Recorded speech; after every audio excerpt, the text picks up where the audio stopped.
Hello, everyone. I was so excited that nothing came out. I was like, I was gonna say that was not one of our better ones.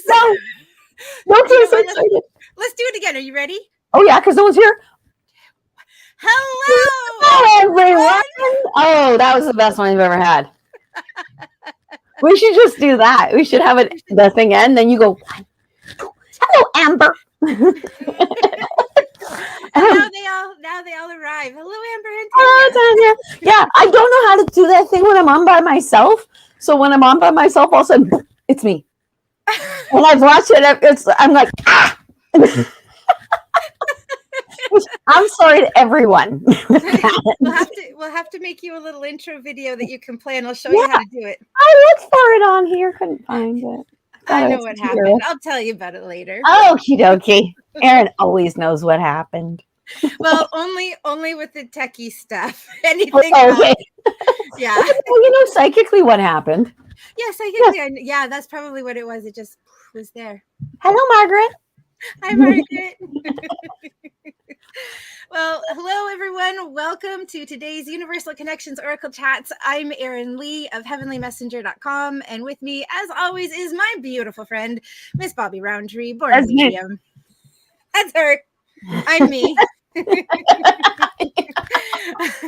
been that way a long time now. Hello, MJ. It's so good to see you. Thanks for joining us. We love it when you're here. Hello, MJ. Hello, Deanne. Yeah. Oh, you're getting some. Oh, there we go. Hi, Deanne. Sometimes I'm not getting the messages as quickly as you are. And Nancy, hello. It's welcome. Hi, Nancy. How are you? Awesome. So you mentioned when we were talking backstage that off camera. Oh, right. But we were actually on camera when we were talking. Yeah, that's true. Technically, we were on camera. That's how we were able to see each other and communicate. Indeed, we'll have to come up with another one. When we weren't live yet. Yes, we were pre-broadcast. And you shared that you had some pretty powerful realizations this week that you wanted to share. Well, because I was driving myself insane. Mm-hmm. Absolutely driving myself insane because I kept comparing my life to everybody else's life. Mm-hmm. I was doing that Instagram thing where I was like, "Oh, you're on vacation, are you? I'm okay with that. I'm happy for you." Like, yeah. I hate myself. Yeah. Things like that were happening. Yeah, and then I decided to I could compare myself to everyone all the time and always come up short.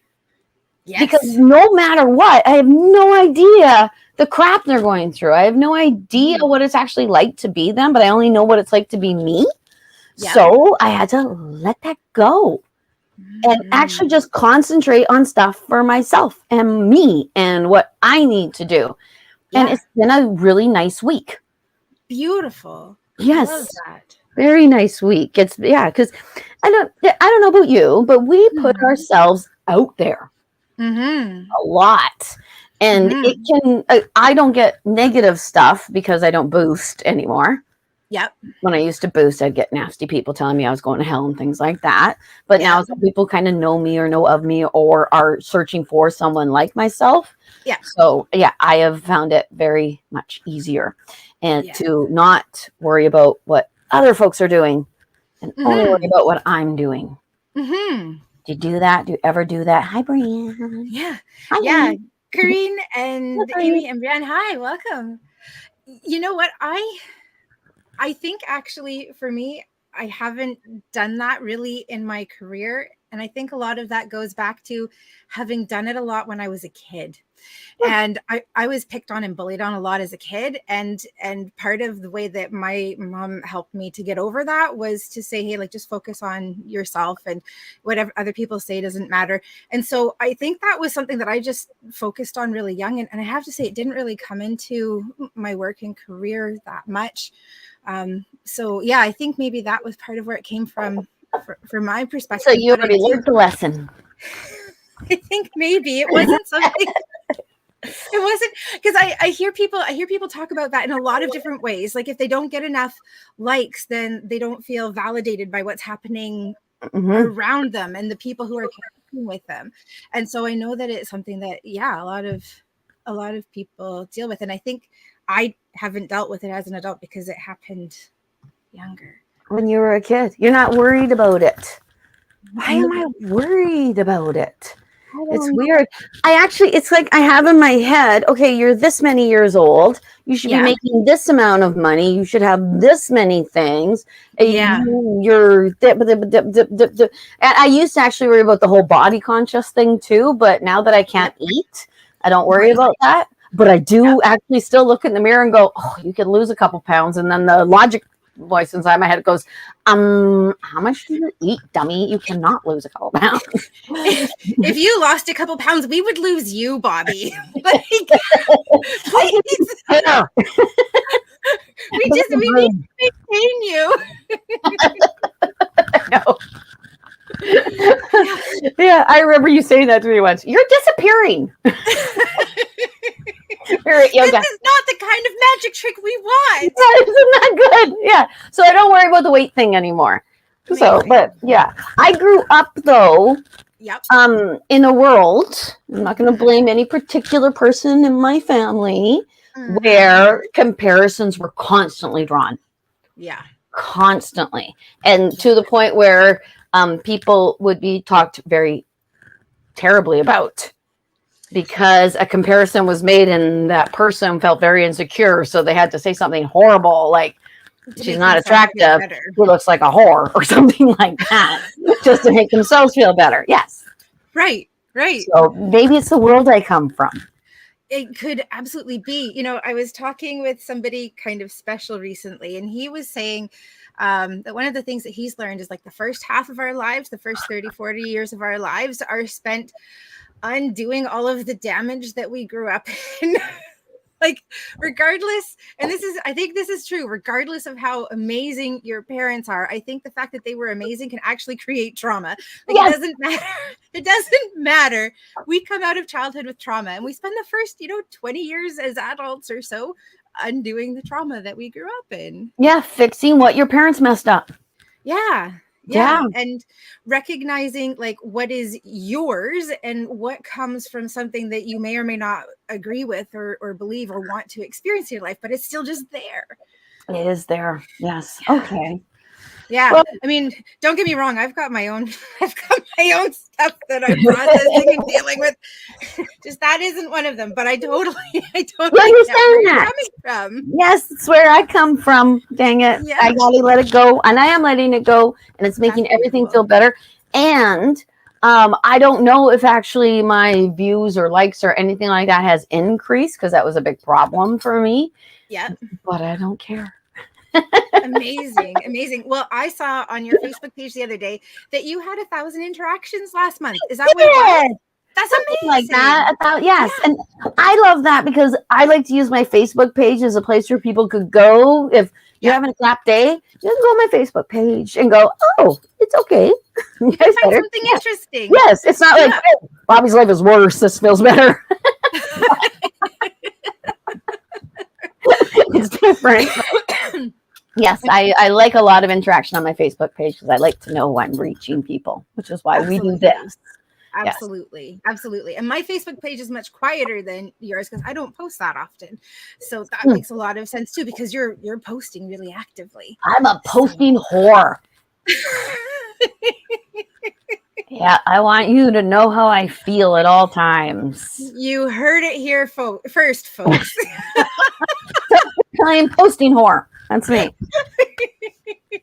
So what did you learn this week? I can hear the breaking news right now. Yes,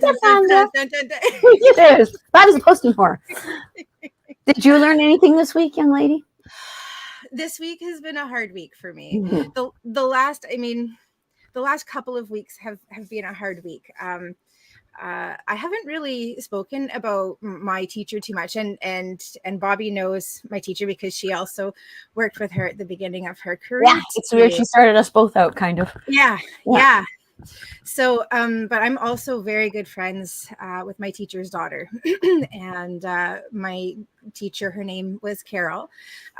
She had moved to Mexico, and a couple of months ago, and I guess was dealing with some health problems, and it just kind of got so bad that last Monday she was flown home urgently back to Victoria, and found out on Tuesday that she had cancer. Found out on Wednesday she was palliative, and was unresponsive by Thursday. So it was really boom, boom, boom, boom, boom. And last week, while you guys were sharing Oracle chats with Miss Bobbi Rowntree, I was sitting at the request of her daughter and holding energy and helping her to raise her energy and vibration to cross over and to pass. So this, her passing was, I think, about the 6th for me since January, and I've actually found out about 2 more people in my world just in the last 2 days who have passed. So it's been a really intense time with a lot of grief and a lot of anxiety. A lot of transition. A lot of transition, and just kind of trying to navigate what does that look like, and being the one who holds space for others, and then taking time and space to hold space for myself has been a real journey. It's been a real journey. Yes.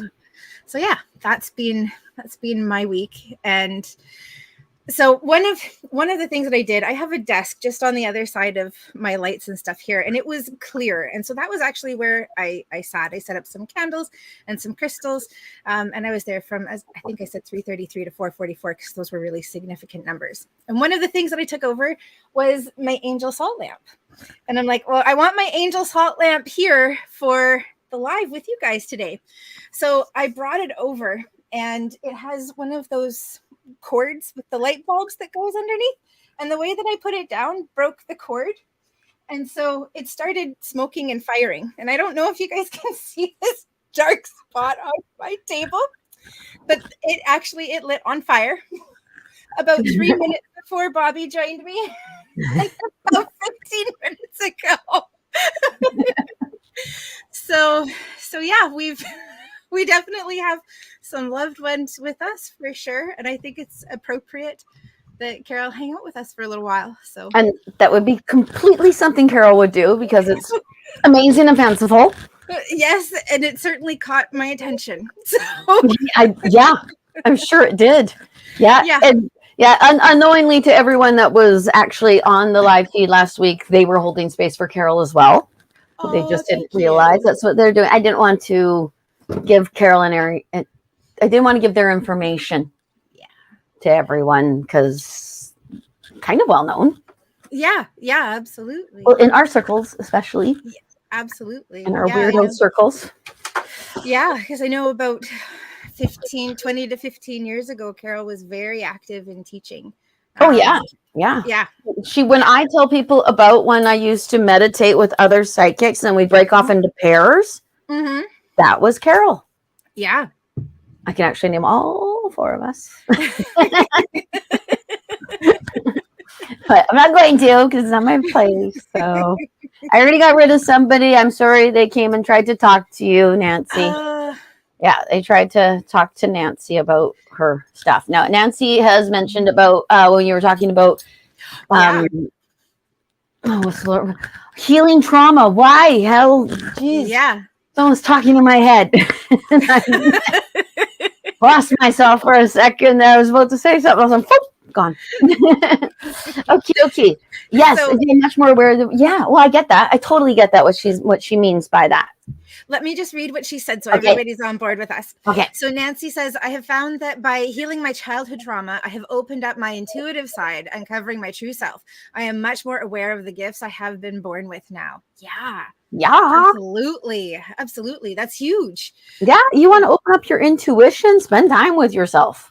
Actually, and that spending time with yourself is doing that kind of work.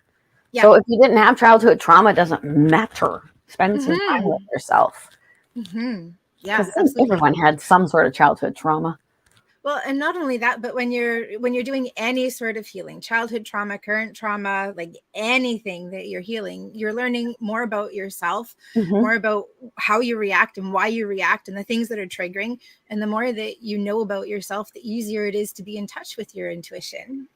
Interesting. Okay, so Yeah. you think you grow or you become more aware of your strengths? I think that it could actually be both. Okay, Like, yeah, they seem like the could you same grow? thing. Yeah, I think they are. I I think think they they are the kind of same are the thing. same things. You're not adding anything to yourself. You're just discovering how amazing you are. Yeah, it's kind of like making new neural pathways, right? Like the pathways were already there, you just hadn't accessed them yet, and you're just Mhm. making new ones. And that could be a strengthening thing too. Yeah, I love that. Yes, that's an excellent because if Hmm. your pathway to breathing is already set, your mind already tells your body to breathe constantly. If Hmm. you change the way you breathe, if you consciously make a difference, you will Hmm. actually create a new pathway in your brain. Oh, that's cool. Yeah, the way I used to teach it to people, I used to say, "You'll become smarter." That is that, yeah, and they're like, "Smarter." How many ways can I change my breathing? Yeah, that's it. Yeah.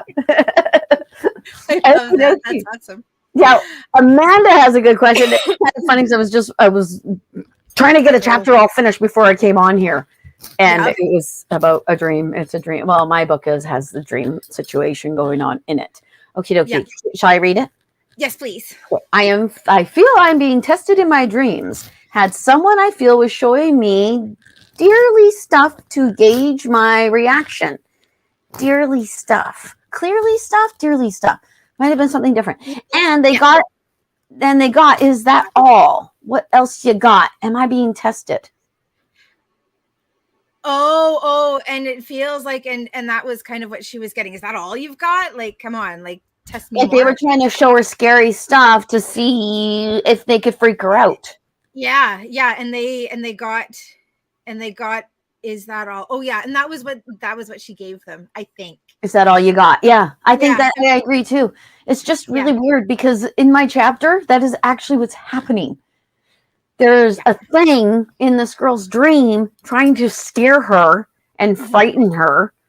And she's, well, you'll read it when you read the book. There you go. I mean, I think our dream time is Me really too. interesting time. Yeah. Like It's when that's your when you're conscious mind can't subconscious. say, that's not happening. That's not real. That person's dead. How are they talking to you? Things like Yeah, that are gone. So anything's possible in your dreams. It yeah, seems. yeah, Yes. Do you remember absolutely. yours? I remember some of them. I certainly remember feelings from them. I've had some weird dreams lately. What about you? Do you remember yours? Oh yeah, almost vividly.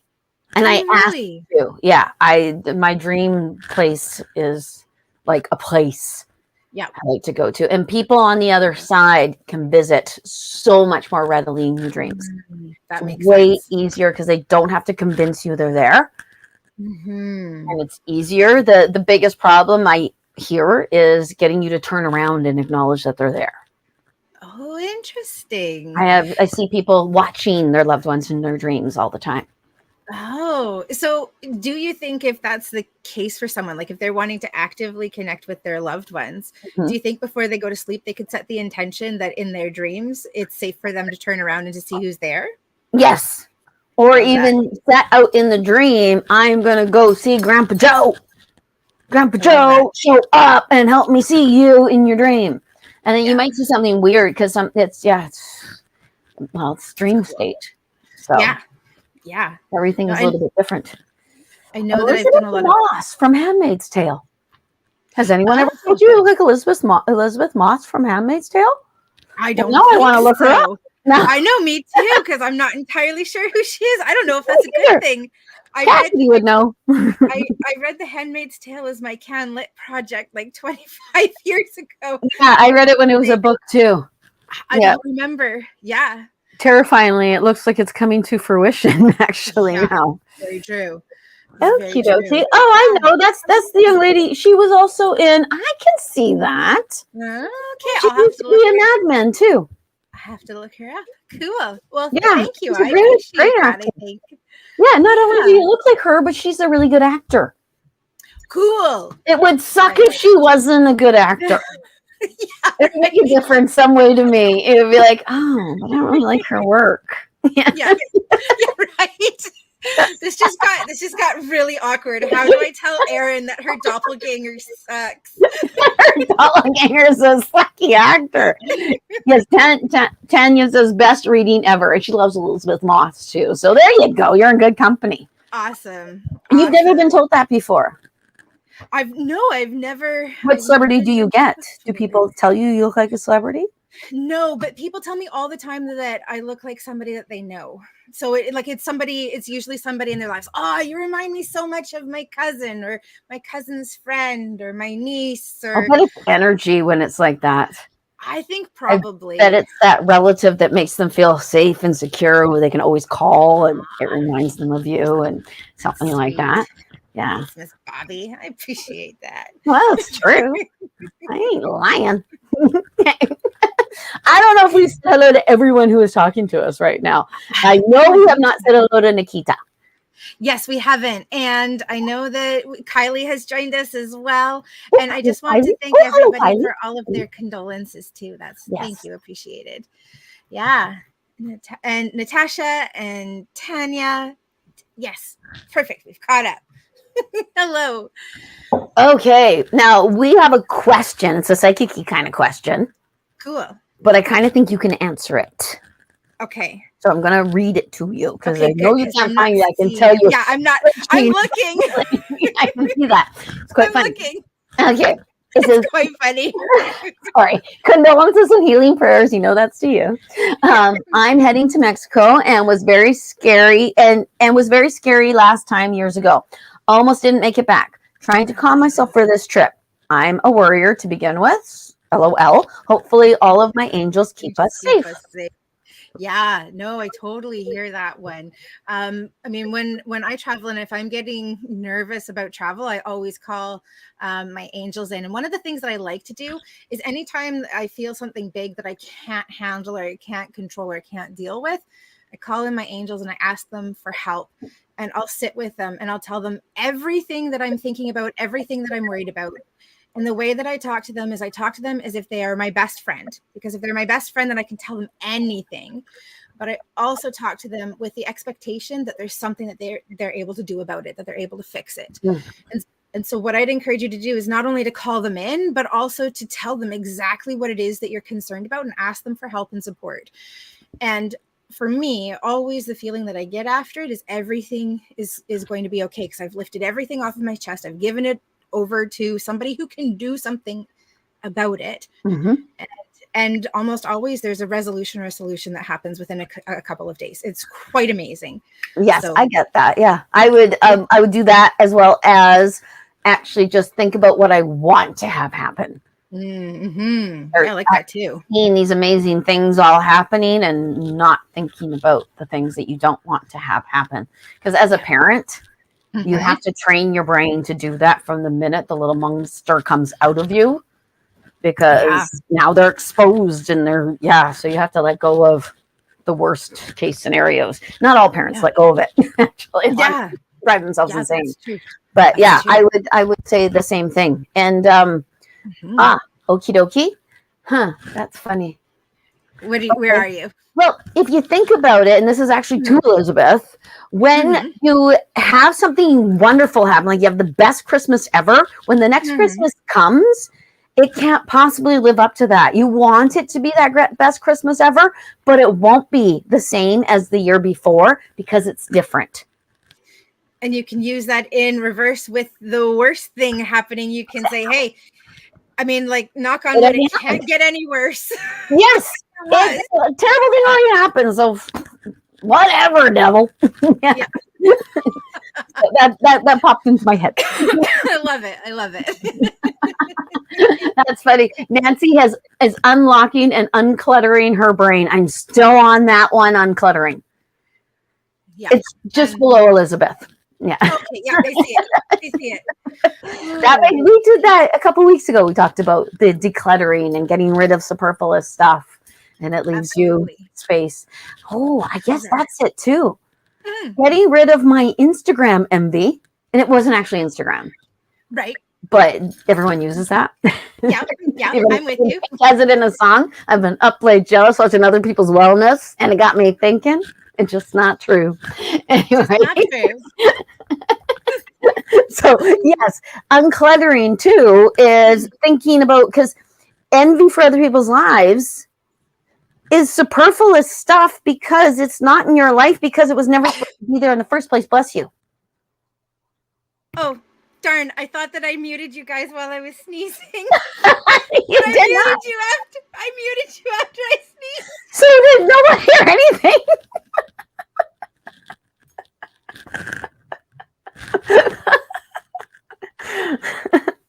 I'm looking around at all my friends about you.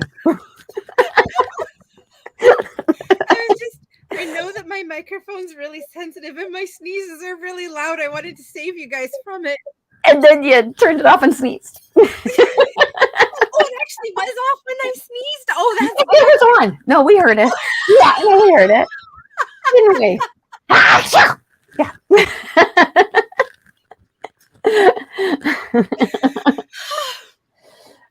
Yes, so you were saying I was saying that worried about other people's lives is like uncluttering, or letting go of worrying about other people's lives is like uncluttering as well, because it's superfluous information that is taking you away from what you need to do.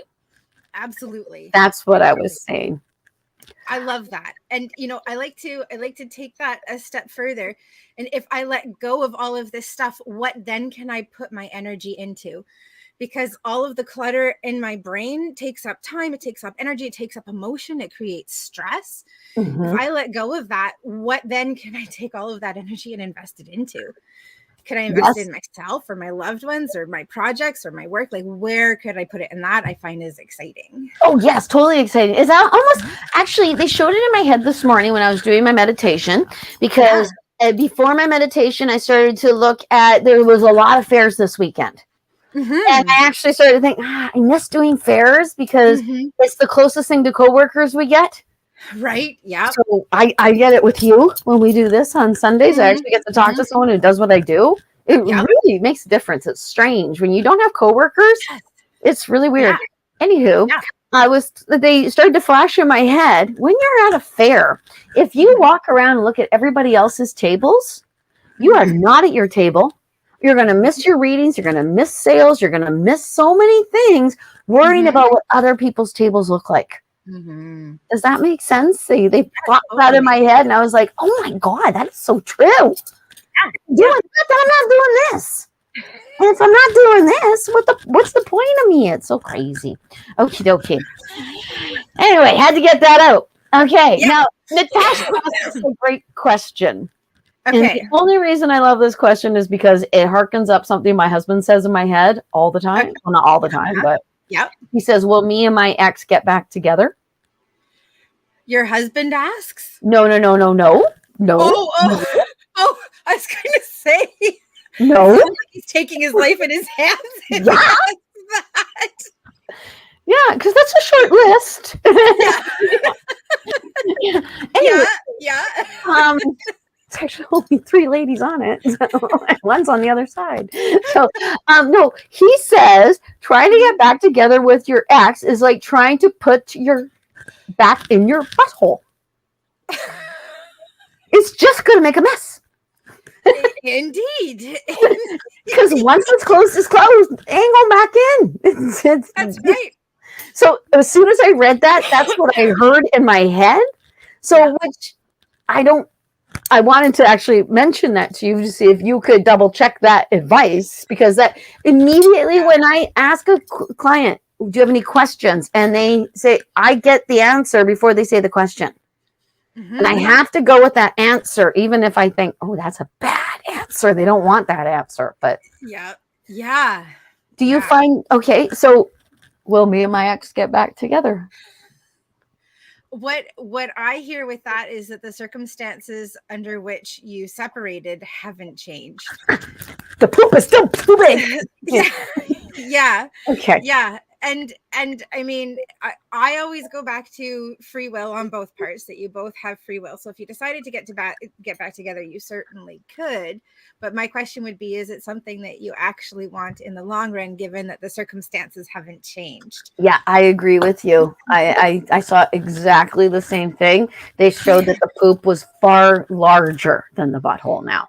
That even getting it out, it expanded. So the issue expanded. Yeah. Yeah, that's like trying to get something that's come in one of those vacuum seal packs back into the vacuum seal back. Yes. Yeah. That's out of the bag, Sugar Plum. And I think actually for this is for Natasha. Yeah. I actually think it was supposed to happen because bigger, better things. Mm-hmm. Every time something ends, it's actually because it's just making room for something new to come in, even a life. That sounds awful, but yes. Corinne has sent us a lot of poops. Yes, she has. Well, that's. She said toothpaste back in the tube. Like, sorry. Thank you. Yes, poop. I'm the one talking about poop, and I'm not even in it. So.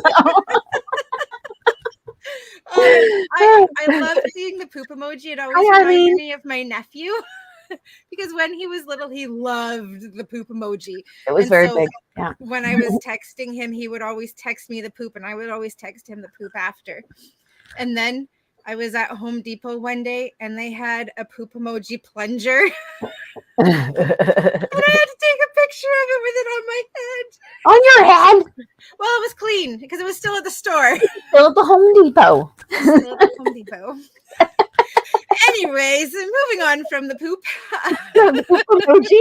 The poop emoji. Yeah, I believe Mason has a poop emoji pillow or a poop emoji blanket. Yeah, they're at that age. The poop emoji was really huge. If you have a 13-year-old, you know what we're talking about. Yeah, absolutely. Absolutely. There was something that I was going to say. Okay. So one of the things that you brought up when we were addressing Natasha's question was knowing, as soon as the person was asking the question, knowing the message and knowing that it was not what they wanted to hear. What do you do with that? I say, I'm sorry, I'm going to say this to you, but that's what I say. Don't hit me. Or I'm so glad this is a FaceTime and you can't smack me. That's what I've said to people a lot. Yeah. Yeah, that's a good one. Yeah, what do? You don't say, you don't think people are going to hit you, do you? I'm not generally concerned about people hitting me. No, that's true. Whereas I am a little bit concerned. I might tiptoe around it a little bit more, but yeah.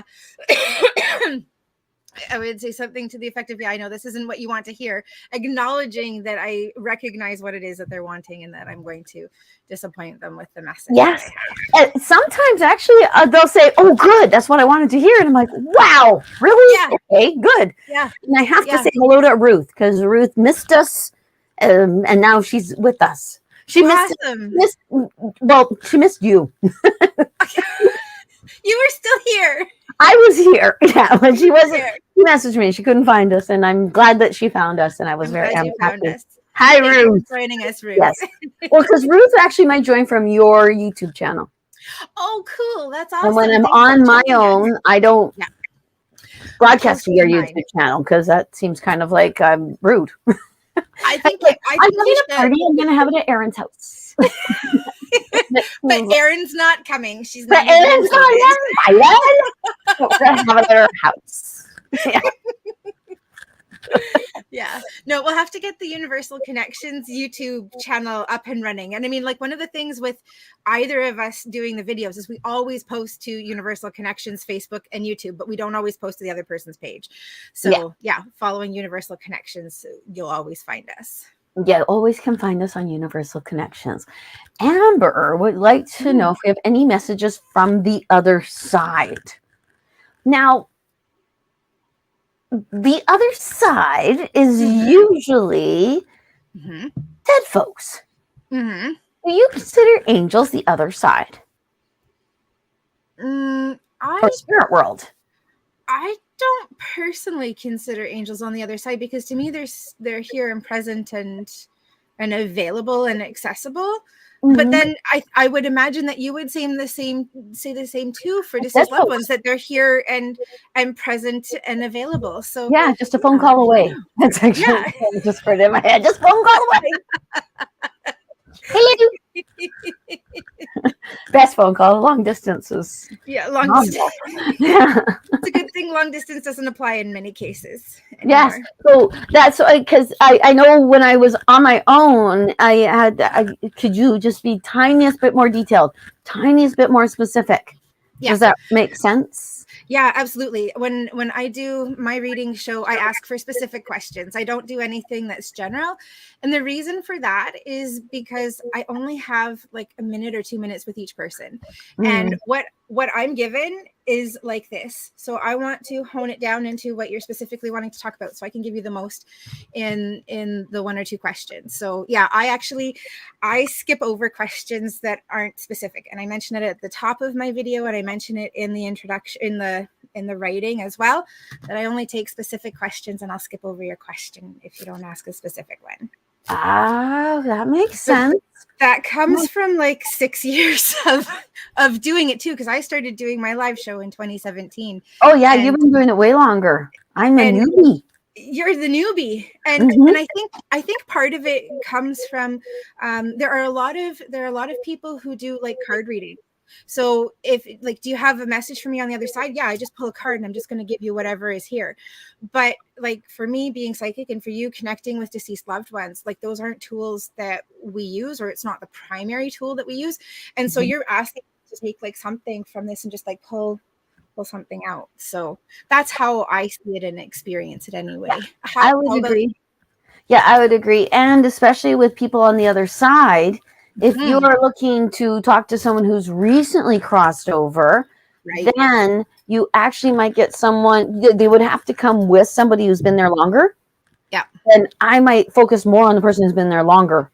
Because their energy's bigger. Crossed over. Yeah. And I found too, sometimes if I don't read the question well enough, I mislabel.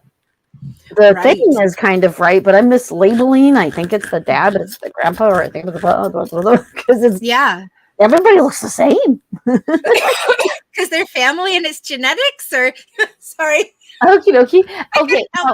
Yeah, and I almost feel like we have actually kind of chastised Amber in front of everyone. No, yeah, sorry, Amber. Our apologies. Sorry, Amber. I'm sorry. And okay, so it's actually spirit guides. So that's good, actually. That's great to know. Because I see the other side, I think, dead folks. Right. Yeah, and that's how I see the other side too, is deceased loved ones as well. So that's really, thank you for the clarification. And if you could learn tarot, okay, in my opinion, if you want to learn any modality, do it by yourself for a little while and then go learn at another person's hand, so you actually have a base of you. Does that make sense? Yeah, I'm going to learn a modality though, and I'm going to be learning modalities.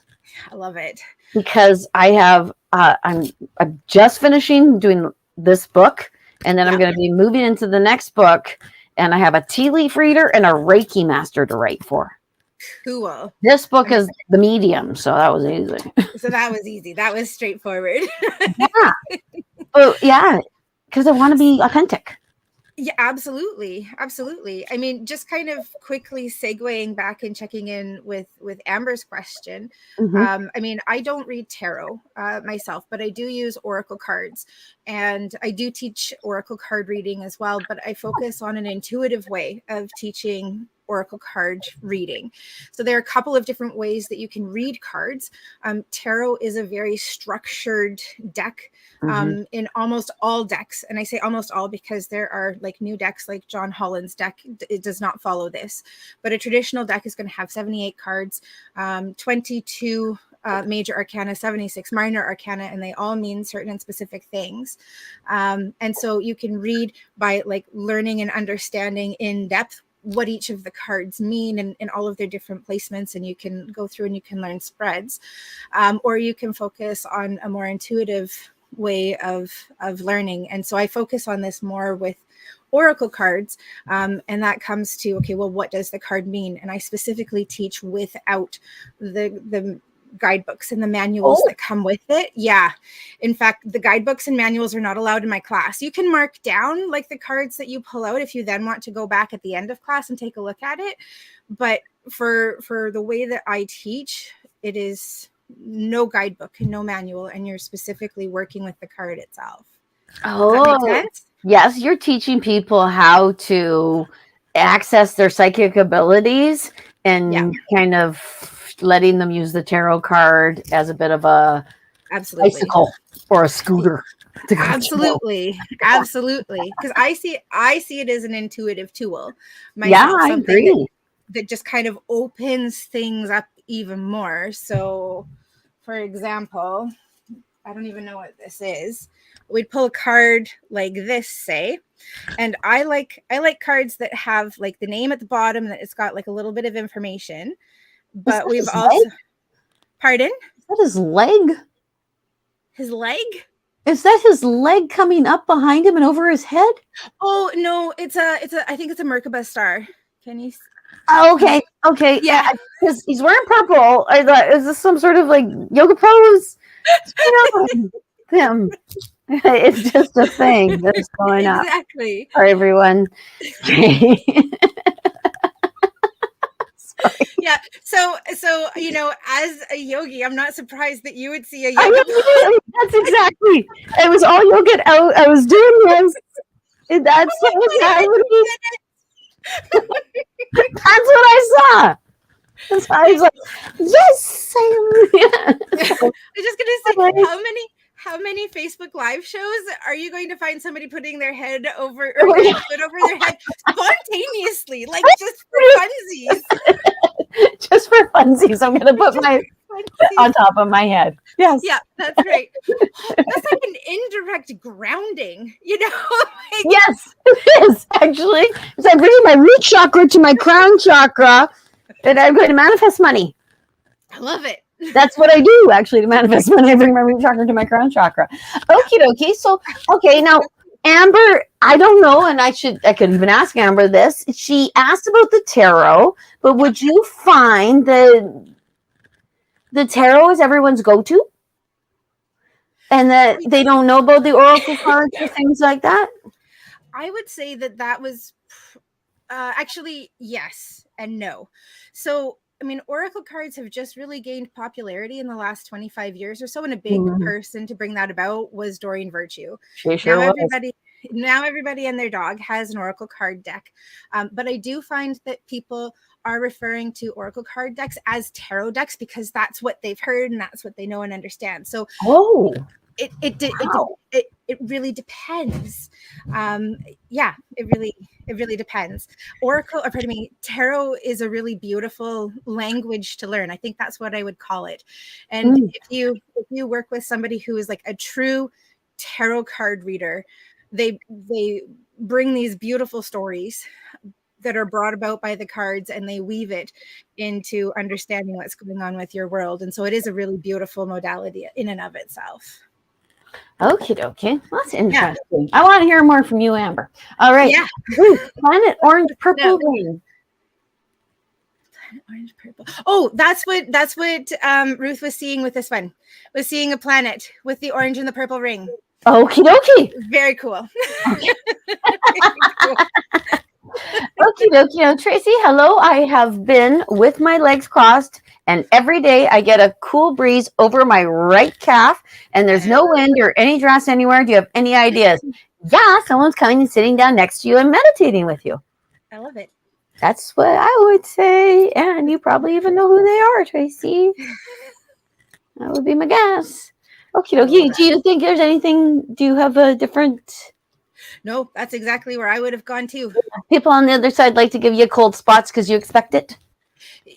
Or kind of just a change in temperature to let you know that they're there. I even wonder sometimes too if maybe they actually come from a different. It's a temperature, like they come from a different sort of temperature, so you can actually feel them breeze in. Coming out of the freezer, you mean? Kind of, sort of, yes. I guess. I like that. That's interesting. Yes, your dead loved ones are like fish sticks. You'll find them in the freezer department. Oh my God, my parents used to make me eat those. They were disgusting. Okie dokie. Are there any spiritual practices that can help increase discernment regarding who or what is trustworthy? Yes. Really good question. Your gut. Your gut. Yeah. Just if you feel it here. Yeah, and it's such a valid question too, because I don't know how people pick people. Like, who do you go to? You always, it's like the bus. You never miss the bus you're supposed to be on. You just think you're supposed to be on that bus. Yeah, absolutely. I would absolutely agree with that. That was my thought too. And I guess in order to like practice that, I would start with things that you don't have a vested interest in. So start with going to like choosing the cashier that you're going to go to at the grocery store. Oh, good idea. Right? Maybe instead of focusing on, the shortest line, say, who am I going to have the best connection with? Or maybe it's not even the cashier itself. Maybe it's the lineup. Who am I going to have the best interactions with if I go into a lineup? Excellent. And then you can watch your body, see how that feels when it was the right decision to make and when it wasn't quite the right decision to make. I tell people all the time, make notes. Because you think you're going to remember it, but you don't. That's why I have 3 children, not 1. Because you don't remember. Until you're in labor again, you go, holy, now I remember. That's why I said sew it up. Yes. Anyway, sorry. So actually, like a complete aside, apparently there is some sort of thing that happens on a physiological level so that women don't remember the pain and the intensity of labor. So that we continue on the human race. I know. That's like what women tell me. It wasn't much at all. I'm like, you are not remembering what happened to you. You are like blocking it out because it was awful. Yeah. And that's not just for women who've had epidurals. That's for every woman. There's something, and it's an evolutionary trait. This opening's this big. A head this big comes out of it. Bad things need to happen to make this go on. It's just... Anywho, enough about childbirth. Look. Okay. Nicole. Now, Nicole is wondering, I know this is about your classes because I mentioned nothing about classes. Where do you find these classes? Tell us, Erin. Do tell. Well, actually, I am going to be starting to teach classes. I've taken a 3-year hiatus. I knew at the end of 2019 that I wasn't going to be teaching in the spring of 2020. I just didn't realize that it was going to be a 3-year hiatus. So if you follow on my Facebook page, Heavenlee Messenger, I will be posting about that in the next couple of days, hopefully. I have a level 1 Reiki class in April and 1 in May. And then I'm going to be doing, I'm not sure if it's going to be 1 or 2 card reading / intuitive development classes at the beginning of June. So Nicole, pop over there. These ones will be in person, though I'm open to the idea of putting them online as well. I've just had a lot of people asking for in person. So that's where I'm focusing on with those. So okie dokie. Yeah, thank you, Nicole. I appreciate you asking. Yes. It's kind of funny, too, because I was saying to myself today that I have to figure out a way to reintroduce yoga. Yeah. Because I haven't taught yoga since, I have taught since the pandemic, but not in a regular sort of way. Not in your usual way. Yeah, and I'm going to change. I'm going to start doing private instead of classes. I love that. Having benefited from one of your unintentionally private classes, I think that's a fabulous idea. Yeah, that 7 a.m. class, no matter what, I could have someone who's in it the whole time, and then someone else says, I want to join this class, and the person who's in it says, I got to stop doing this class. And I'd be like, yeah, I know, because I can't have more than one person in this class at 7 a.m. It's just crazy. Every time someone would leave, a new person would come, and vice versa. Like, it was just strange. It just happened. It just so I don't teach at 7 a.m. anymore. That's the moral of the story. And Nicole will come in person for sure. I love it. I'm looking forward to it. Nicole is ready to learn. Beautiful. I know I'm excited. I'm excited to teach. Okie dokie. All right. Now, Carrie wants to hang out with us. Cool. Yes. I think you should come hang out with us and show everyone all that you have for everyone. Ooh, I love that idea. I noticed that somebody was wearing her Carrie original earrings too. I am wearing my Carrie earrings, and I actually was. I had put on a Carrie necklace, and I thought, no, this just looks like I'm pandering to Carrie now. So much of my jewelry that I have gotten from Carrie is Karma Chakra Intuitive. Is some of my favorite and best jewelry. I get so many compliments. I get people saying to me all the time, I love your necklace, I love your earrings. And I say, Karma Chakra Intuitive, she's in Cumberland. So, and I need that more. So, but or we could go on the road, you and I. I think that would be a lot of fun too, on the road. On the road. We could be like a radio station when they come and they broadcast from. Right, broadcasting live. Broadcasting live. We should broadcast live from a spirit fair. We totally could. We could hook it up with Connie. She's been posting. Oh, that's right. The Health, Light, and Love Spirit Fair that's coming up on April 15th and 16th. We could make that happen. For Connie there. Yes. So, I mean, I'm not in that fair, are you? No, I haven't done fairs in 5 or 6 years, I think. I haven't done fairs in so darn long. No, I haven't. They're fun, but they are like triage. Yeah. Yeah. It's just bounce. I have vomited during so many fairs. I remember that. Yeah. I always have to have my table by the bathroom because I vomit. I get overexcited. I'm tilting myself. Do you know what I think we should do? What? I think we should do this live in a place where people can sit and to be live. Yes. You guys like that idea too? You let us know. You let us know. And we will go. Yes, you go ahead. And we will go somewhere live. Yes. I know. That's why I'm sad that Little Red Church changed hands. Did it? It did. As far as I know, it did. Yes. Oh, that's awesome. If anyone knows something different, let me know. But I'm pretty darn sure it did finally change hands. But it's a great venue for something like that. Native Sons Hall is a great venue for something like that. But that place, that the Native Sons Hall has a lot of spirits already in it. Yeah. And it would be fun in that way. Just to see if we're welcome or not welcome, or if our mics keep going off and things like that. Well, I know that Genevieve had one of our spirit fairs there before it passed hands over to you. So we have had a spirit fair in the Native Sons Hall. Yes, I remember. What part of that? Yes, it was. I was in that fair. I had to think about that for a second. It was it was my first taste of the Comox Valley. Was it? Because I know that you were definitely there because you came to see me. Yes, I did. Yes, because I had just started dating my now husband. Royston Hall. That's a good choice, Tracy. I was thinking Royston Hall too. I mean, I'm in Union Bay and we have a really awesome hall, but it's really dark. They don't have any light. They've got lights, but they don't have windows, I should say. Oh, I see. We'd have to have all incandescent light or artificial light. Well, if everyone brought a lamp. We could do something at night. It doesn't matter. Ooh. We should do something at night on a Saturday night. On a full moon? We could. Is it a date? Okay. When is the next Saturday full moon? Oh, well, now you've put me on the spot. I don't know. I'll have to get back. Oh, no, I don't have it. I know I don't have mine either. My numerology that you gave me is over there.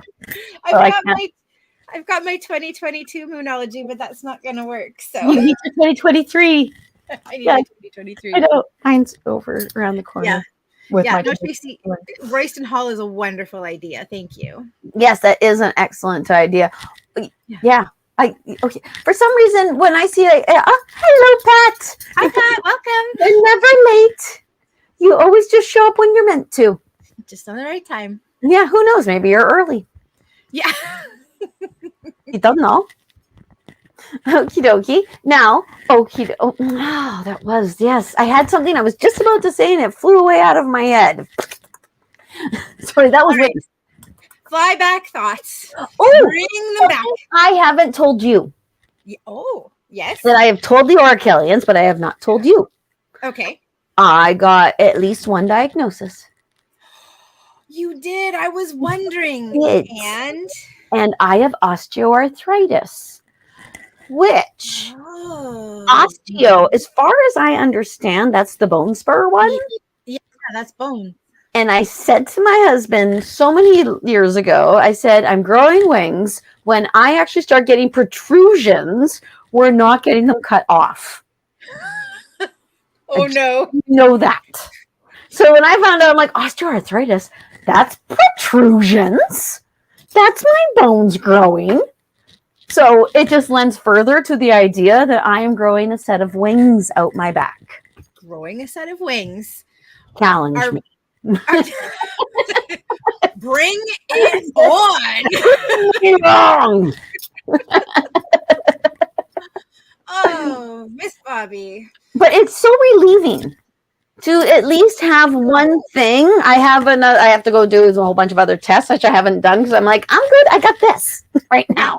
Because then I can say, I have osteoarthritis. And someone can say back to me, I have osteoarthritis. And I can go, oh, goody. It's something other people have. I'm not going to die of it. Yes. Because that has been I don't know what the heck was going on. I was so worried and concerned and all this. But knowing that I know something has made me feel 300 times emotionally better. Yeah. Maybe that's part of the not looking around at other folks. It could be. I wonder if looking around at others is in part a distraction too. Like when because I don't want to be in here. Yeah. Yeah. And when you're in chronic pain and you think about doing anything at all, it seems so much harder. Mm-hmm. Everything seems so much more difficult. Yeah. And it has like I can't sleep in beds. Mm-hmm. That's a real, it doesn't seem like a big thing, but it is a big thing. Yeah, I actually I went and I did some readings for some ladies, some First Nations ladies, and they put me up on a hotel. Mm-hmm. And I had to take mats to lay on the ground. And I had to sleep on a hotel floor. Oh, no. This was a beautiful hotel. And the floor was lovely. It was not sticky, but I've been in hotels where the floor is sticky. Yeah. I've been in Holiday Inns that have been sticky. Yeah. So, yeah, it's a big thing to have something like this. And so knowing that I have a jumping off point or an idea makes me feel much, much, much better. So I wanted to share that. I'm sharing that with you because I don't know if I shared it last week or not. I don't think I did. Well, this might be a really unusual reaction to being told that you have osteoarthritis. But I'm really excited for you. Yes. Because now you have something that you can work with and you can focus on. Yes. It's interesting because, so one of the ways that I deal and process with emotion is I make sure that I feel like comfortable and safe. And for me, like the safest place to be is in my bed. So when I'm in a really rough spot, I make sure that I take time to be in my bed. And I've got a memory foam mattress. So it's really cozy and cushy and amazing. Mm-hmm. And it's interesting to me to hear that you have to go like the complete opposite to that and to go to something that's really, really firm. Yes. Floor. How is that for the pokey points? Oh, in the back? Yeah. Oh, horrible. But the neck trumps the back. Because if I sleep on a cushion, if I slept on your bed, I would probably spend the whole next day vomiting. Oh, that's no good. It will constrict the things here and then cause a whole situation up in the brain. And I end up so that I can't. It's like I have the worst hangover that ever happened in the whole wide world. Like a Sambuca hangover. Have you ever had a Sambuca hangover? No, I enjoy Sambuca, but I've never been hungover from it. It's the worst. It feels like if you sneeze, your whole forehead would just go into pieces, and you're like, because it's so dehydrating. It's so much sugar. Anyway, hi, Shelly. Shelly. Okie dokie. Now that's a really interesting way to describe a hangover. Like your sentences are coming out of your head. Well, I could describe almost every hangover from almost every alcohol. I used to have a problem with alcohol. Actually, no, I did not have a problem. I was far too good with it. I was going to say that's a really interesting talent to have. Yeah, it's really good alcohol. LinkedIn, here I come. Here I come. Well, think about this. You put alcohol in it, and there's no holds barred. Yeah, that's true. Like I can table dance sober, and I have table danced sober so many times. So many times people have thought I'm the drunkest person at the party. Come to find out, I am actually the designated driver. Yep. And I'm just like this. Yeah, I get contact drunk. So it's really unfair when I don't drink anything and I'm the most hungover person the next day. That is super unfair. Yeah. Super unfair. Yeah, I don't get that. I get spinny. But if I'm around drunk people, though, and I'm sober, I'm more sober. Oh, okay. Yeah. Because I used to work in a bar. So you had to be sober. You have to be absolutely sober. And working in a bar will either make you an alcoholic or make you a non-drinker. That there's just one or the other. You'll look at those people and go, I want to join, or you look at those people and go, don't want to be like that. No, thank you. No, thank you. Do not drink in public anymore because of that, actually. Anyway, okay. Now, Cassandra has a question. Okay. She would like to know if she has any messages from her mommy. She is feeling, she feel her with me so much during the spring season. Okie dokie. And do you actually even feel like bringing out bunnies? I want to know that because that's what I see. I see bunnies. Yep. It's almost like she wants her mommy wants her to celebrate the spring and the fertility and the new life, because that's what Ostara, Easter, Estor is the transformation, which is why the resurrection of Christ is celebrated at the same time, because it's the transferring from one to the other. I think you might want to go buy a couple bunnies. Not bunnies, unless you actually want to have a million bunnies. Pile of rabbits. Yeah, I saw a statue like what you would buy in Winners. I don't have him here, but if you go on Facebook Marketplace, at least in the Comox Valley, there are a lot of people who have these plush Easter bunnies where they put the stencils in the ears, in the floppy ears, because I bought 3 last year because my family has this thing with a rabbit. Anyway, it doesn't matter. But it's weird. I'll tell you about it another time. But yes, you could also get like a plush stuffy. I was seeing tulips too as you were talking. So okay. Another symbol of Easter in the new and the coming of, yes, I could see that as well. Yes, that's gonna be a tough one this year. Yeah. Okay. But I love your message of celebration. Like just celebrate. Celebrate. And that's what they always want. They're like, oh, you poor thing, you're still stuck there. Oh, and Cassandra saying, Mama always made Easter, spring special, all the fun activities, lots of chocolate bunnies. That's amazing. Perfect. She's like, carry on, my wayward daughter. Okay. Would chocolate bunnies work? Of course they would, Pat, but you got to eat them. Absolutely. Those lint ones that come in the gold foil. Yep. Machine. I love Lindt chocolate. I'm a big Lindt fan. Big slut for Lindt. Okay.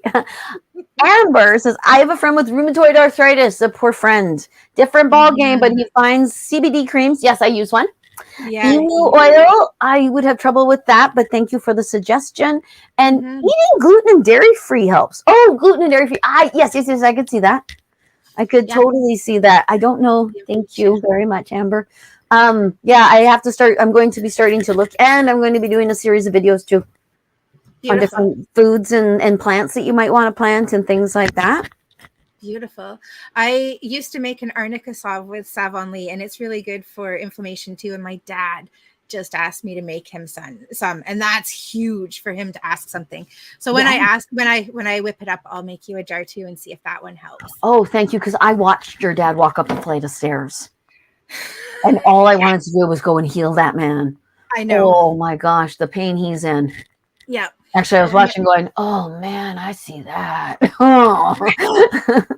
My sister was recently diagnosed with MS, and it sounds like based on, she shared our family history and my dad, and it sounds like he might have had MS for the last 30 years or so. So Yeah. So that's, I think, part of the pain in his legs and moving. He's very, very stiff and movement is difficult. Wow. Okay. Yeah, I could. Okay. Yeah, because well, I've been observing your father for years now. I'm sure he doesn't know, but he comes down. Yeah. Yeah. He's always way up there, up tall. So I don't know if he sees us. Right. So my dad's about 6 feet and my mom's about 5 feet, a little less than, but don't tell her I told you that. And when they first started dating, my dad was separated from his then wife, who was about my height, about 5'6". And he said that he always lost my mom in the grocery store, and he realized it was because he wasn't looking down far enough. Because he was looking at about the 5'6" range, but he needed to go down half of it. Hilarious. My stepdaughter does the same thing to me. She says, in winters, I disappear when I get in the clothing racks. She says, you completely disappear. So when I take my mom to the grocery store now, I'm going to get her a helium balloon.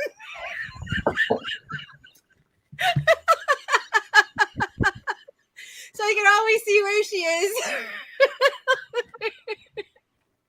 I am commiserating with your mother on that one. I'm sure you are. Yeah, because I actually am taller than her. Am I? I think you might be. You might be. I'm 5'2" and hope. Okay. Yeah. Yep. Okay. Yep. I thought maybe I saw she was little. Okie dokie. Yeah. Okay, Linda. Thank you very much. Okay, can you tell me where I put the? Linda is reiterating something from last week, so we couldn't figure it out, and so she's doing the thing that people are so smart to do, and going, I figured it out. Because once you're not in it, then you go home and go, that's what it was. That's what it was. It was so obvious. So you go home and there it is, right there in front of your door. It's like, that's what she's talking about, things like that. But anyway, she was talking about stockings, and she couldn't find them this point. Christmas, we had to use the gift bags. Can you tell me where I put them? I actually think they fell behind something. Ooh. Like they might be on a rafter or wood or something like that. Like they got flopped behind. That's what I'm seeing. Do you see something? Yeah, I'm seeing, I can only describe it to you like how I'm seeing it, which is like my parents' attic, and they've got an access like this. And what I'm seeing is like if you go to the edge of the access and then go behind it. So it feels like it's fallen down behind and then around like a corner. Okay, okay. That makes sense with the wood. Yeah. Because I see wood involved in it. So hopefully that's helpful, Linda. And now, Amanda, we've missed her comment. I was Maya for a little while there, for a little there. You were Maya. I know that I'm missing in action. I know that we addressed something from Amanda. I just don't even remember what it was. Oh yeah, we did about being tested in your dreams. We did talk about that quite a ways ago. So, okie dokie, and maybe she missed it. Yes, we did talk about being tested in your dreams, and we may not have actually even embellished on it well enough in some sort of way, or I'm not sure. I think it was more maybe Amanda wasn't with us when we were talking about it, but I think I heard it immediately when you started saying it. Oh, she walked away. Walked away and then came back. I think it was about at the 20-minute mark, give or take. Yes. We definitely did talk about what you were talking about. So yes, and be careful what you wish for. I don't know why, but okie dokie. Now, Dale, you might want to be a little more specific. Yeah, if you want to ask. Thank you for joining. Absolutely, yes. Okie dokie. Okay. Nobody with any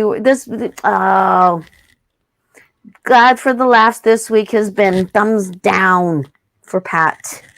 I've done that to someone in traffic. It's way more effective than this. You do this, people are like, I'm really disappointed that person. Yeah, I'm like, thumbs down on that right there, man. That's what I will do. Traffic. That's what I do. That because this is very aggressive. Yes. I'm like, I'm confused by what you. Oh, I'll go. Yeah. Both of wrong. Why are you trying to kill me with your car? Okie dokie. So, Pat,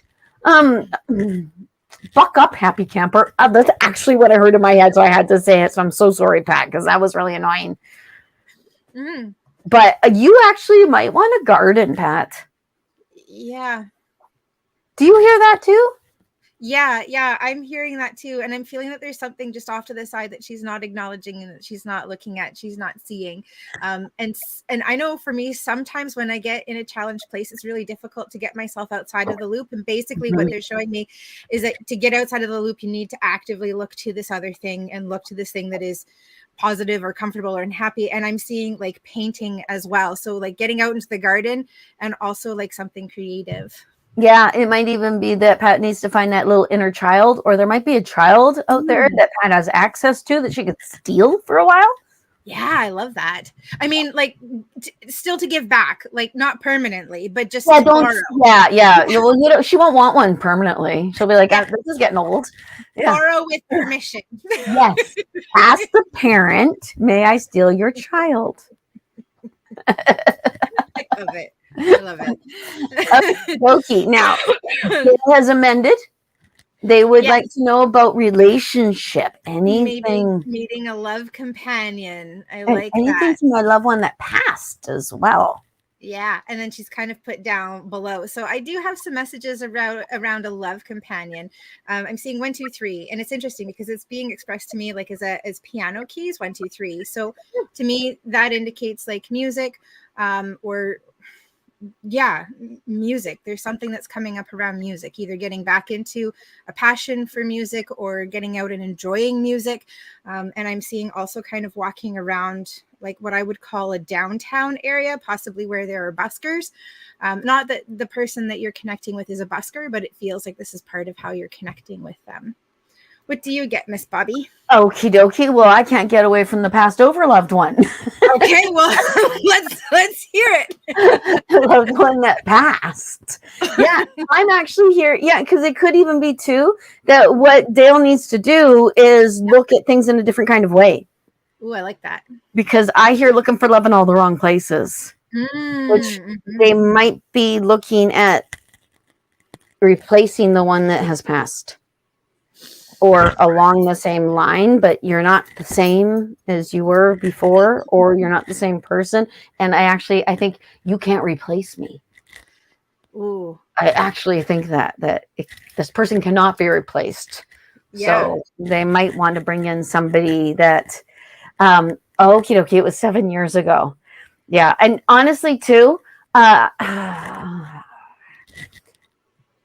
I think possibly you have let ones go by. I don't think everyone ever misses the bus they're supposed to be on. But I think sometimes people don't notice the opportunities that are right there in front of them. Well, and especially if you're looking for something super duper specific rather than being open to a new experience. Because I hope that I don't bungle this in saying it, because my intention is really good and positive. But in having had time with a loved one who was like this and moving on to a new loved one, that perhaps part of the experience that you're to have is to have a completely different experience than what you had with your previous partner. Yeah, and I actually think her previous partner is the one trying to push for a different experience. I wouldn't be surprised, because they usually are. Replaceable. So you have to pivot to someone completely different.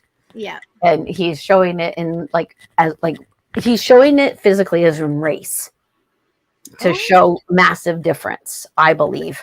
Either that or he's saying, go someone different race. Anyway, but which is always good. Hello, Rito. Hi, Rio. Spelled with an E. I've only ever seen it with an I. A black user. Hold on. We've just had our next spammer. Oh, yeah. I've got it under control. If you want to, you got both of them. Yeah, if you want to talk to Brenda, because Brenda has going on here. I don't know why I didn't get alerted. I'm sorry. It's because I set it up. That's why. Because I don't know how to do that. No, you should have still gotten an alert. I don't know what happened with that either. I think it could be because I dropped the ball. I was supposed to post it on Friday, and Bobbi sent me a message this morning. She's like, "Did you want me to do it?" I'm like, "Yeah, I've been in anxiety for the last 3 days. I haven't been able to do anything." Well, actually, Did I tell her I was going to do it and I haven't done it? Because I think I may have screwed up. That's actually what I thought. I thought, oh no, I screwed up. So, because it's usually me. Like, come on, it's usually me. Yeah, but I usually do it. Yes. Anyway. Erin always does it. Erin sets all these things up. Erin does the reminder thing. I was actually even looking to see if I could figure out. I don't know how to do it. I'm sorry, Brenda. So please, because that's why Ruth private messaged me. She's like, I didn't get my things. Why aren't you reminding me? And I'm like, I don't know how. We'll figure it out. Yeah. Okay, so Brenda's saying that she can't find Braden's grad pictures. Yeah, they're underneath something. And I even see them in the black boxes they come in. Yeah, and in between something too, like underneath, but possibly in between too. Yes, it's like the way I lost my phone the other day. Oh, no. Because I put my phone down on a stack of books, and then I put a stack of books on top of my stack of books. Yeah. I couldn't find my phone anywhere, and I couldn't figure out where the heck it was until I knocked the books over. Oh, it's in the stack of books. Because I had stacked something on top of it, so it disappeared. And that's exactly what I'm seeing, is I'm seeing books, like big books. Oh, that's like hilarious. Like dictionary size, like old-fashioned dictionary big books. Oh, that, and I saw it actually underneath the chair by the cushion. So same poop. Like it's in somewhere. In something. Yes. Yeah, and they're actually even showing me at Christmas time, I actually hide away stuff that isn't Christmassy because I have so much Christmas stuff. It'll just be a mess. So I actually put away stuff that isn't Christmassy, and that's how I lost my daughter Rowan's grad pictures for about 5 minutes until I found, oh, they're in the big box. I have a coffee table that can be opened up. Yeah, that makes sense. That makes sense. Awesome. Okay, so I get a kick out of Rio's question here because he's given two questions. My next move. And then he's clarified work-wise, that is. So I'm really glad that she's not asking you to ask like what happens next after this lady. Yeah. Now, is Rio asking for himself or is he asking for his wife? I think his wife wants him to ask for himself. Yes, exactly. Okie dokie. I love that. I love that. It's like the way that you see a man push a stroller. They don't push it with two hands. They push it with one hand. Like, I'm very cool still. I'm pushing the stroller, but I'm so cool. Sorry, Rio. I'm thinking you're cool. Okay, and I mean that positively. Okie dokie. Yeah, what's Ash is making me. Oh, I know where I am. I know exactly where I am. I was wondering about that. I know, Rio. I do too. I do. Oh, you do too? So I keep hearing 3, 2, 1, and then like take off. And so I hear up, up, up. Yeah. So there's a certain amount of kind of leaping and moving forward and possibly taking a bit of a chance, but knowing that there's going to be something that catches you, not that you're going to need to be caught, but just go. Yeah. Like his talent will catch him. And you said 3, 2, 1, take off. Did you actually see a rocket by any chance? Yeah, I totally did. You know what we're talking about, Rio. Yeah, I totally did. It was... Yeah, all I can say is Space Cowboy. Oh, I like that. And he will know. I'm pretty darn sure he will know, and it is time. And I was wondering because you kept popping in my head, and then I saw something that has happened in social media and stuff, and I went, I wonder if Rio was affected by that. And yes, I was. Okay, smashing. Okie dokie. Yes, ma'am. Smashing. I'm excited. I don't know how excited you are, but I'm excited, and I'll race you to the finish because I'm just finishing my last chapter and I'm sending my book off to my editor, which is different from what Rio's doing, but the same. And that is a very big project that he knows and I know is a really, really good project and needs to be seen. So I like calling up the butt there. Both working towards something that's really awesome and amazing, and I'm kind of seeing accountability coming into it. It's like when you're running a marathon and you find that person to run with, and you kind of pace yourselves together, and then just boom, you take off. I like that. Hello, Cindy. Hello from Kentucky. Absolutely. Riddle's a cool last name. Yeah. Got a hint for me. I'm feeling lost in the weeds. Okie dokie. Too many voices talking to you at one time, Rio. You actually might want to start writing some stuff down and maybe even actually, okie dokie. Now, this is a weird thing. Johnny Depp figured out the voice for Willy Wonka and Charlie and the Chocolate Factory by playing with his daughter. He would try out different voices when playing Barbies with her to see which ones she thought were okay and which ones were creepy and yucky and she didn't like them. Interesting. That's a great idea. That's what I'm seeing with Rio, that he actually might want, he's got this amazing kid. So he might want to throw some things past her, which is really strange because she's really young. Anyway, yes. Hello, Cindy. We are so glad you are joining us from Kentucky. Absolutely. I wish I could hear you speak. I love Kentucky accents. I love a lot of accents, but anyway. Y'all! She says y'all. She even wrote y'all. I'm like gushing all over Kentuckyism. A Kentuckyite. A Kentuckian? What are you if you live in Kentucky? Are you a Kentuckian? Are you a Kentuckyite? Are you a citizen of Kentucky?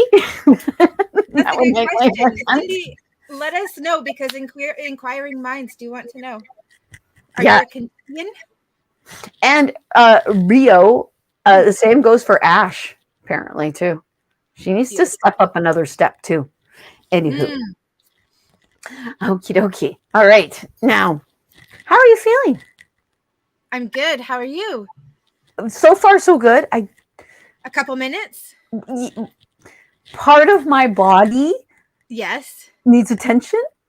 Okay. All right. I was just going to say, Rio, yes, write things down. Yes, always write things down, because that was what I was thinking too. Yeah, because and Rio receives an awful lot of information, so much so that he actually physically feels it.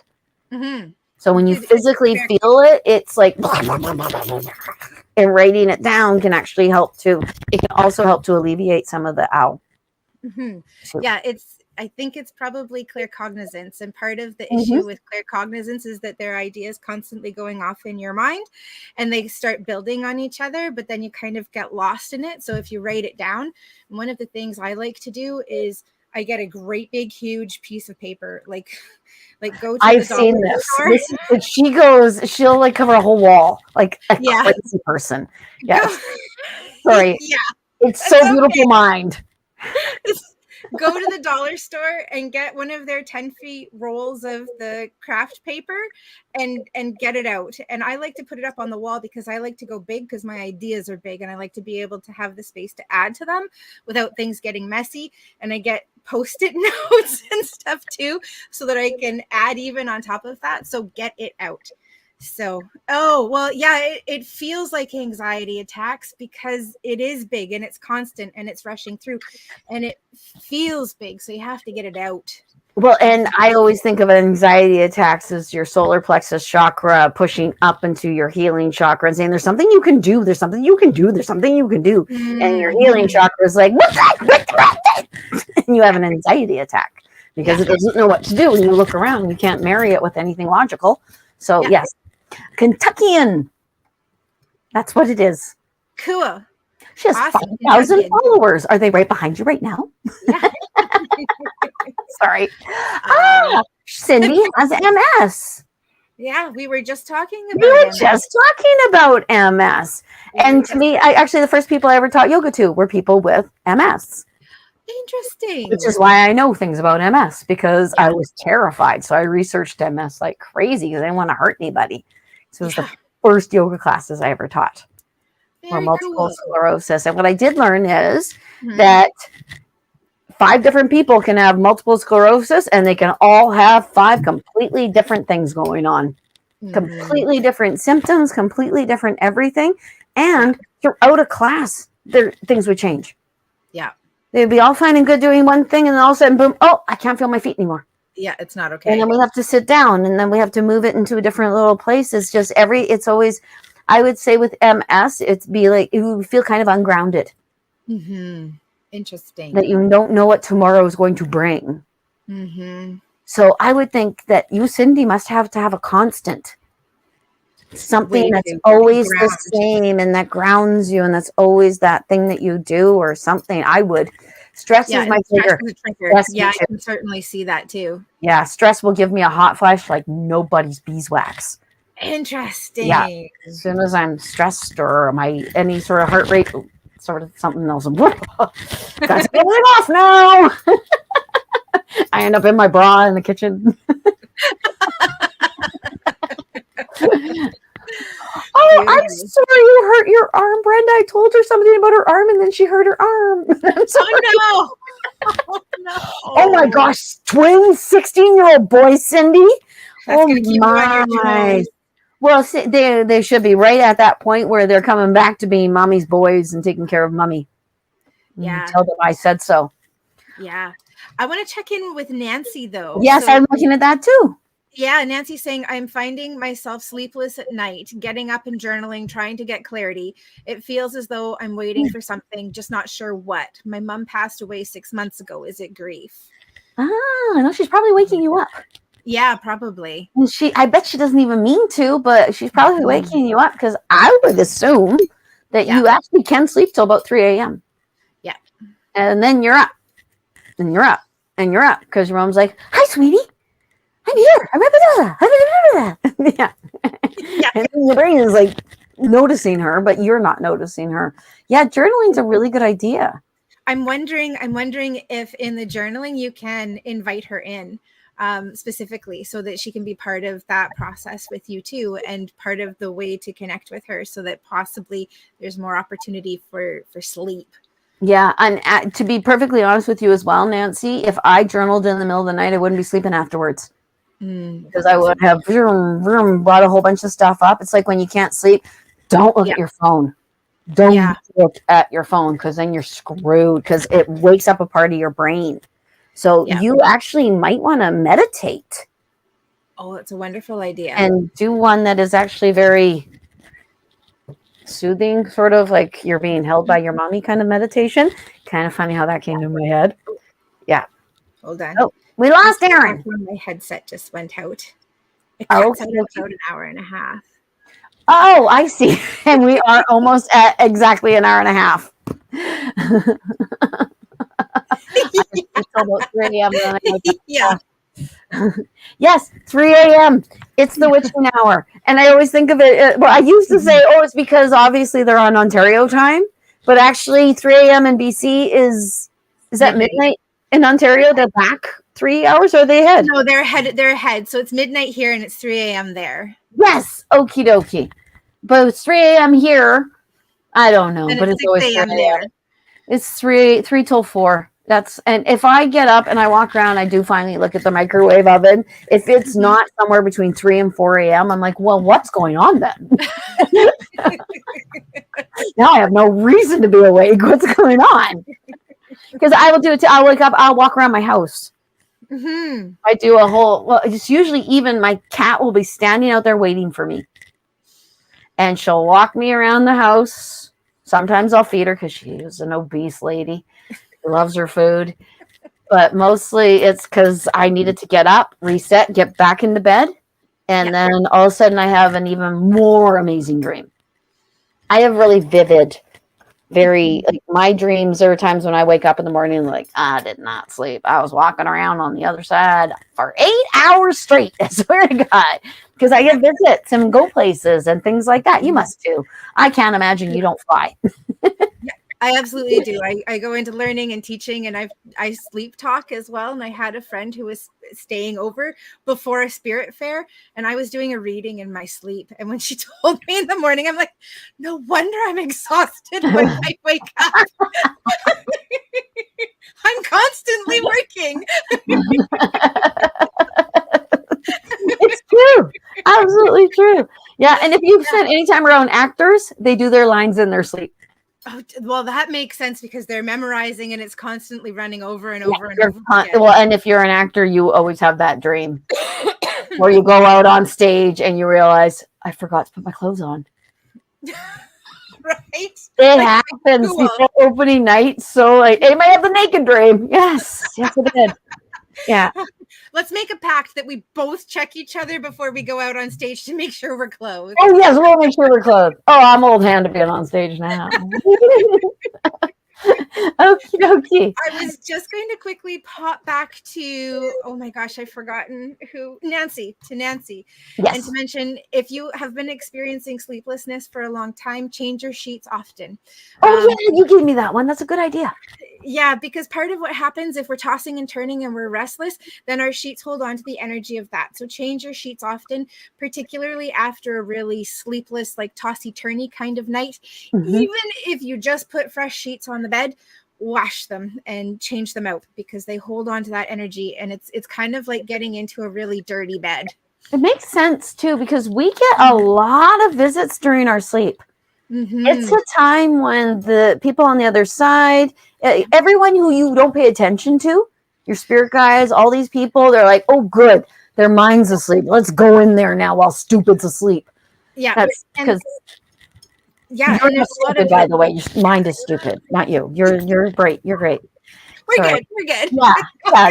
I just realized what stupid could have been construed as, and no. It's just this is stupid. This is brilliant, and this is emerging. Yeah.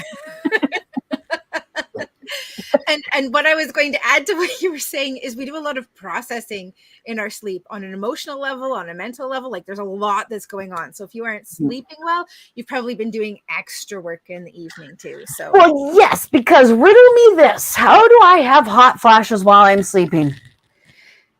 I'm not awake. I'm not conscious. I'm becoming more stressed, but I have at least 5 a night. I would think that that's hormonal. Oh, and yeah, it is. And in the same way that we breathe without thinking my body's flashing without thinking about it. I think so, because the hormones are fluctuating and doing. Why are they fluctuating while I sleep? I'm sleepy. Everything's shut down. No, we should talk to them and say, hey, I need a good night's sleep. Yeah, because seriously, this whole woman thing, I want to know why. Yeah. Why the bleeding every month? And then when that's all done, why the sweating out? Oh my God, like it's insane. It's a lot of work being a lady. It really is. Yeah. And it has nothing to do with the apple. I'll tell you that right now. Okay. You nailed Cindy's Moss critical issues. And I'm sure that is something. I think it's MS. And I think actually it might be you. Because you were talking about MS, so that's and Cindy had MS, so yes, and and it might be a little bit of both, and it probably something too that you said. If I knew you well enough, yes, same shit, same shit, almost 10 years, and then Pat's also saying that she's going to change her sheets every day. That's maybe get a couple of sets of sheets so that you don't have to clean them all every day, but yeah.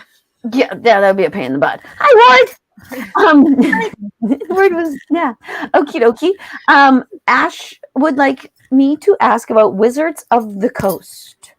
That feels like that's like Tofino Uculid, like heading over to the coast. It reminds me of J.R.R. Tolkien.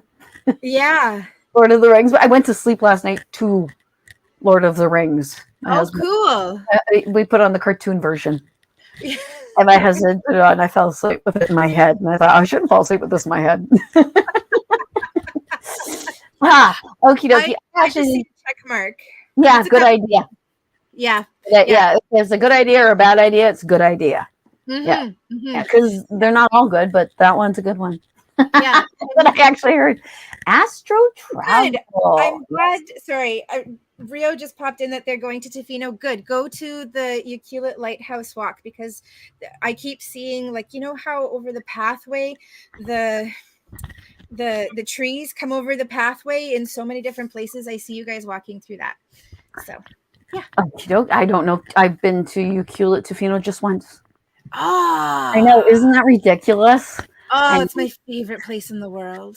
It's like when I went to England and I said to my ex-husband's cousin, I said, we're going to go to St. Paul's Cathedral. And she said, yeah, I've never been there. I'm like, how can you live here and never be there? She's like, Tofino. Okay. But it's true. If it's right there. Yeah. It's tough. Yes. I actually think they're staying there. Beautiful. Where you described. Oh, where I described. Yes, or the tap and the thing and the The trees over the path. That's entirely possible. I'm sure there are lots of places over there. Yeah, and Alicia, I actually think she's there with you. I think that because first thing I heard was "it's me." It's me is what people from the other side say when they're trying to let you know that noise, that thing, that that continue. That's me. It actually was me that you saw, because people will go, "I think I saw my dead grandma," and then when they come to me and they hear just "it's me," then they can know that it's that. Yeah, she's with you. That's their way of saying that. It's me. Okay. And hello, Corey. I was just hi Corey, it's great to see you. I was just reading Alicia's message, any messages from my mom, and talking about the surgery. Often when people are in surgery, I see their loved ones like pressing them down, like no, it's not your time yet, and they just kind of press them down. It's almost a little bit like, it's almost like whack-a-mole, but usually more gentle. Okay. And that could be because they don't want you to go into a coma. Yeah, or to make sure that you come out, because because they think they wouldn't stop you from dying. Exactly. They'd be like, join the party, but don't go over there, because nobody can find you when you're in there. Hello, Maria. Yeah. Tower of London. Do you go to the Tower of London Bridge, Bobbi? Yes, I did. I actually have a photograph of myself in front of the Tower of London Bridge. Oh, cool. Yeah. That would be awesome. I tell you, every ghost there. Yes, absolutely. I tell you, Pat, England was chock-a-block. It was so, I've never felt so many crossed over people with so many living people all equally like that. I actually got to the point where I was like, is that a living person or is that a dead person? Because it's getting so weird. It was like, woo, this is thin. Yes. And I think if I lived there, I might be okay. But yeah, after a while, yes. I have to go to the bathroom. Yes. I was just going to say that it feels like it's time for us to bring this. Drinking my tea, and I keep thinking you're just adding. So again, you heard it here first, folks. We need to. we're taking the break. Well, actually, no. We're calling it a night. 3 people have lived on this bladder. And this bladder is trying to, it's been in need for about 40 minutes now. Sorry, I apologize, but we will be back next week. We're going to go quickly. Absolutely. Are you ready? I am ready. Thank you, everyone. Namaste. Namaste. Yeah, I don't do the send off well without you either.